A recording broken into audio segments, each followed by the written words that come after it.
സംസാരിക്കാൻ പേടി വരുമ്പോൾ നമ്മൾ ഏറ്റവും കൂടുതൽ ചെയ്യുന്നത് നമ്മളെ തന്നെ കുറ്റപ്പെടുത്തുകയാണ്. എനിക്കെന്തിനാ ഇങ്ങനെ പേടി, മറ്റുള്ളവരെ പോലെ എനിക്ക് എന്തുകൊണ്ട് സംസാരിക്കാൻ കഴിയുന്നില്ല എന്നൊക്കെ ചിന്തിച്ച് നമ്മൾ നമ്മളെ തന്നെ വേദനിപ്പിക്കും. എന്നാൽ സത്യത്തിൽ ഈ കുറ്റപ്പെടുത്തൽ നിങ്ങളെ കൂടുതൽ തളർത്തുകയുള്ളൂ. മിണ്ടാതിരുന്നതിനോ പതറിപ്പോയതിനോ ഇന്ന് നമ്മൾ നമ്മളോട് തന്നെ ക്ഷമിക്കാൻ പോവുകയാണ്. കാരണം അന്നത്തെ ആ സാഹചര്യത്തിൽ നിങ്ങളെ സംരക്ഷിക്കാൻ നിങ്ങളുടെ ശരീരം കണ്ടുപിടിച്ച ഒരേ ഒരു വഴി അതായിരുന്നു. നിശബ്ദമായിരുന്ന ആ പഴയ നിങ്ങളോട് ഇന്ന് ദേഷ്യപ്പെടേണ്ടതില്ല. പകരം നീ ചെയ്തത് എന്നെ സംരക്ഷിക്കാനാണെന്ന് എനിക്കറിയാം, പക്ഷേ ഇപ്പോൾ എനിക്ക് മാറ്റം വേണം എന്ന് സ്നേഹത്തോടെ പറയുക.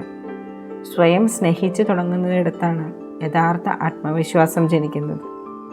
Hi, welcome to 21 Day speak confidently without fear challenge. ഇന്ന് ഡേ 6 ആണ്. ഞാൻ കോച്ച് ശാലിനി. ഇന്ന് നമ്മൾ നമ്മളോട് തന്നെ ക്ഷമിക്കാനും സ്നേഹത്തോടെ സംസാരിക്കാനും പഠിക്കും. നിങ്ങൾ ചെയ്യേണ്ടത് ഇത്രമാത്രം: ഇന്ന് കണ്ണാടിയിൽ നോക്കി നിങ്ങളോട് തന്നെ ഒന്ന് പുഞ്ചിരിക്കുക. എന്നിട്ട് പറയുക, നിശബ്ദമായിരുന്നതിന് ഞാൻ നിന്നോട് ക്ഷമിക്കുന്നു.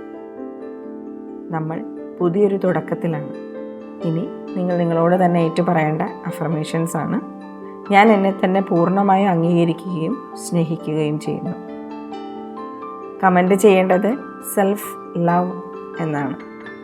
സ്വയം കുറ്റപ്പെടുത്തുന്നത് നിർത്തി നിങ്ങൾ ആത്മവിശ്വാസത്തിലേക്ക് ചുവട് വയ്ക്കുന്നു എന്നുറപ്പിക്കാൻ ഇത് സഹായിക്കും. നാളെ 7-ാം ദിനത്തിൽ കാണാം. Thank you.